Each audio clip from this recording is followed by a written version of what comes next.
Welcome back to the Red Dice Diaries. I apologise if you can hear the rain outside because it's currently lashing it down out there. But never mind, this is my 19th RPGaDay video coming to you on the 19th of August. And looking at the list, I can see that the 19th question is, what is your favourite superhero RPG? Now, for me, I don't have a vast range of experience with superhero RPGs. It's just a genre that doesn't seem to particularly get much love with the groups that I play with. Not that I object to playing superhero RPGs myself, I quite enjoy them.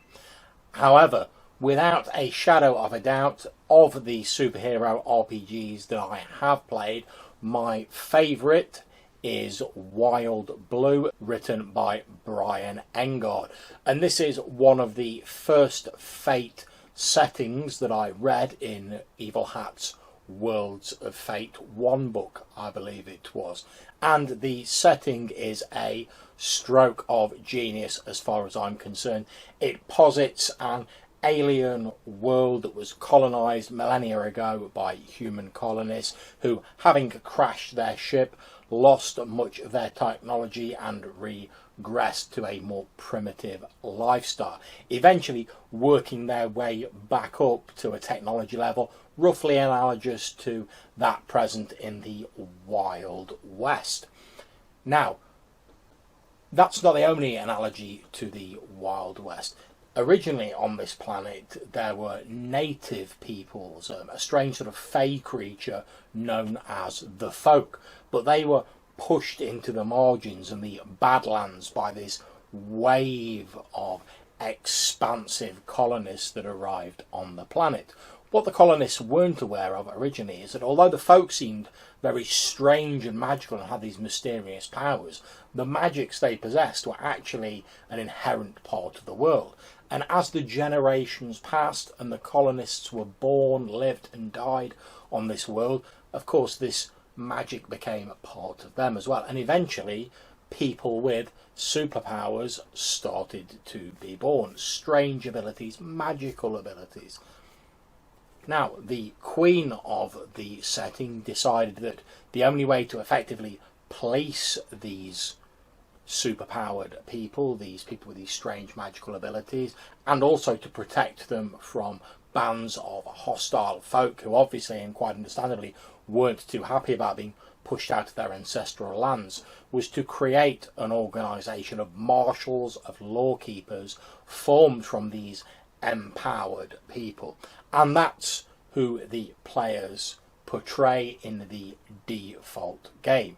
Now, this isn't a massive supplement. Wild Blue is only a very small part of the Worlds of Fate book that it is included in. However, it's a very evocative system, and it does what I consider to be one of the things that Fate does best. It takes a number of different inspirations, the Wild West, science fiction, superheroes, and it combines them and puts a little bit of a interesting twist on them to provide a really memorable setting for a game. And I ran a couple of scenarios, one-offs, for a group online and also for one of my face-to-face groups, the same adventure just with different groups, and I was really impressed and intrigued by how the stories unfolded differently and how the players responded to the setting. And to me, I love Western settings, I enjoy superheroes, and I like my science fiction. So as far as I'm concerned, Wild Blue as a setting pretty much has it all, and it combines everything in a very neat style. And also it exemplifies another thing which I think a lot of people tend to forget when they make Fate hacks and Fate versions of games, is that one of Fate's strengths is doing things simply and relying on common sense rather than trying to define everything in terms of rules.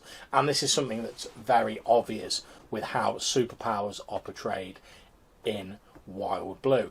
Effectively, you can just pick any superpower you want, whether it be X-ray vision, flight, teleportation, whatever, but it has to have a correspondingly powerful weakness.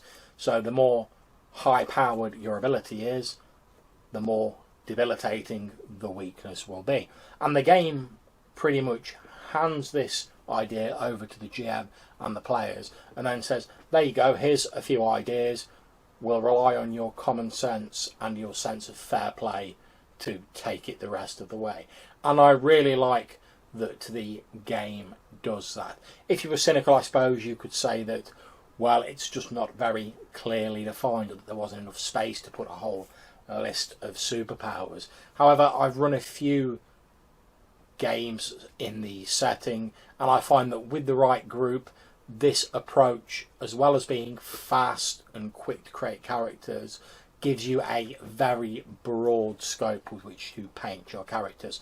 There's none of this, oh, I want to play a character like this, but oh, I can't find a power for that, or I can't afford a power for that. As long as you only have the one superpower, the power can be whatever you want it to be, as long as you bear in mind that it will also come with a corresponding weakness. So there we go, that's my favourite superhero RPG, Wild Blue by Brian Engard. I hope that if you enjoyed this video, you'll consider clicking on the red dice up there in the corner to subscribe to my channel. If you have any comments, as always, put them in the comments box down below, or hit me up in the Google Plus links. I really do enjoy reading what you write. And I hope to catch you tomorrow in my next RPGaDay video. Take care.